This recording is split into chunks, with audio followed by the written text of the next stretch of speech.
আসসালামু আলাইকুম, আমি রোমানা রিমা। আশা করছি যে যেখানে বসে আমার ভিডিও দেখছেন সবাই অনেক ভালো আছেন, সুস্থ আছেন। কথায় আছে না, ঢেকি স্বর্গে গেলেও ধান ভানে। তো আমার অবস্থাও সেম তাই। আমি পৃথিবীর যে প্রান্তেই থাকি না কেন, আমার পছন্দের খাবারের লিস্টে সবার প্রথম নামটা হচ্ছে ভর্তা। আজকে আমি আপনাদের সাথে কোনো রেসিপি শেয়ার করব না। আমার খুব ইচ্ছা হচ্ছিল ঝাল ঝাল টমেটো ভর্তা দিয়ে ভাত খেতে। তো আমার জন্য আমি টমেটো ভর্তা করব, আর আপনাদের সাথে খুব ইম্পর্টেন্ট একটা কথা শেয়ার করব, যেটা আমাকে আপনারা অনেকবার জিজ্ঞাসা করেছেন ইনবক্সে। ইভেন গতকাল রাতেও আমাকে দুটো আপু ইনবক্সে জিজ্ঞাসা করেছেন, আপু আপনার ইংল্যান্ডে যেতে মোট কত টাকা খরচ লেগেছে। আজকে আমি আপনাদের সাথে আমার বাংলাদেশ থেকে ইংল্যান্ড আসতে মোট কত টাকা খরচ হয়েছিল সেটাই শেয়ার করব। সবার প্রথম যে খরচটা লেগেছিল সেটা ছিল আইএলটিএস এক্সামের রেজিস্ট্রেশন ফি। সেটা আমার লেগেছিল ২৭,৫০০ টাকা।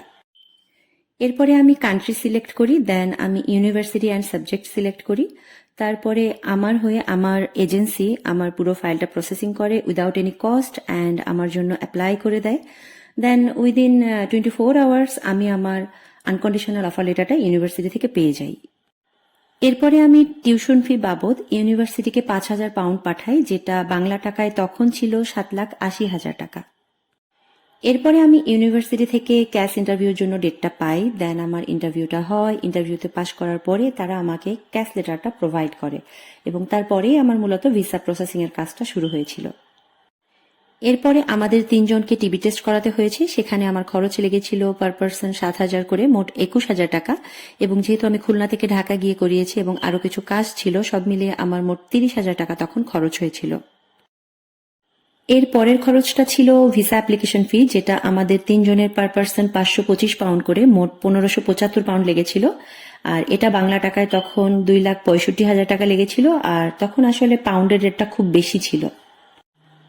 আমার আরেকটা এক্সট্রা খরচ গিয়েছিল, কারণ আমি আমার ভিসা প্রসেসিংটা সম্পূর্ণটাই একজন ইউকে প্রফেশনাল লয়ার দিয়ে করিয়েছিলাম।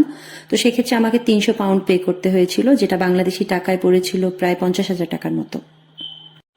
ভিসা অ্যাপ্লিকেশনের সময় এনএইচএস ফিটাও পে করতে হয়, যেটা আমাদের পার পার্সন ১৪ মাসের জন্য ১১৬৪ পাউন্ড করে লেগেছিল, যেটা বাংলা টাকায় ছিল মোট ৫,৮৭,০০০ টাকা।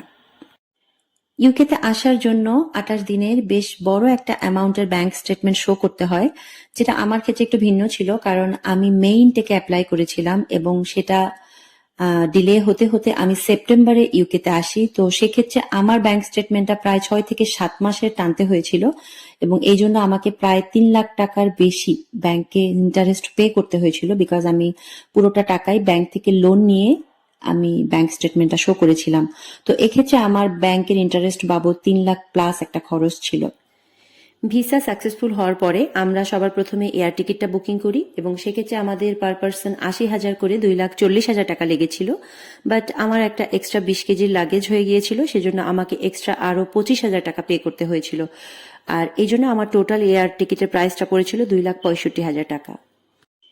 এর পরের খরচটা ছিল শপিং খরচ, আর এজন্য আমাদের ৩ জনের এবং আমাদের লাগেজ থেকে শুরু করে এ টু জেড সবকিছু কেনাকাটা বাবদ আমার বাজেট ছিল ২,০০,০০০ টাকা। এটাই ছিল আমার বাংলাদেশ থেকে ইংল্যান্ড পর্যন্ত আসার খরচের মোটামুটি একটা ব্রেকডাউন, যেটা আমি আপনাদের সাথে শেয়ার করতে চেষ্টা করেছি। আজকের ভিডিও এতটুকুই। সবাই অনেক ভালো থাকবেন, সুস্থ থাকবেন। আল্লাহ হাফেজ।